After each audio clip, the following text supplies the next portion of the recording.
Vadakkanchery silk ഗാർഡനിൽ 99 രൂപ മുതൽ നിത്യോപയോഗ വസ്ത്രങ്ങളുടെ അതീവ കളക്ഷനുകൾ. Silk garden, main road, Vadakkanchery. Phone number 232394. Shoranur കുളപ്പുള്ളിയിലെ ലോഡ്ജ് ഉടമയെ കുത്തിക്കൊലപ്പെടുത്താൻ ശ്രമിച്ച കേസിൽ 3 യുവാക്കൾക്ക് തടവും പിഴയും ശിക്ഷ വിധിച്ച് കോടതി. ഒറ്റപ്പാലം അഡീഷണൽ ജില്ലാ സെഷൻസ് കോടതിയാണ് ശിക്ഷ വിധിച്ചത്. മുണ്ടാക്കോട്ടുകുരിശി തോട്ടത്തിൽ 31 വയസ്സുള്ള ഷിബു മോൻ, മുണ്ടാക്കോട്ടുകുരിശി കുഞ്ഞുകുരിശി തൊഴുത്തിൽ 30 വയസ്സുള്ള സൽമാനുൽ ഫാരിസ്, വല്ലപ്പുഴ കുറുവട്ടൂർ ഈപ്പച്ചേരി 30 വയസ്സുള്ള സജിമോൻ എന്നിവരെയാണ് ഒറ്റപ്പാലം അഡീഷണൽ ജില്ലാ സെഷൻസ് കോടതി ജഡ്ജി PG ഘോഷ ശിക്ഷിച്ചത്. കുളപ്പുള്ളി മേഘ ലോഡ്ജ് ഉടമ ബഷീറിനെ കുത്തിക്കൊലപ്പെടുത്താൻ ശ്രമിച്ച കേസിലാണ് വിധി.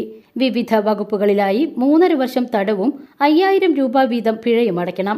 2021 നവംബർ 2 വൈകിട്ട് 6:00 സംഭവം. മതിയായ രേഖകളില്ലാതെ ലോഡ്ജ് മുറി നൽകുവാൻ വിസമ്മതിച്ചതിനെ തുടർന്ന് ബഷീറിനെ കത്തിക്കൊണ്ട് കുത്തിക്കൊലപ്പെടുത്താൻ ശ്രമിക്കുകയും ലോഡ്ജ് മാനേജർ ഹംസയെ മർദ്ദിക്കുകയും ചെയ്തു എന്നതായിരുന്നു പരാതി.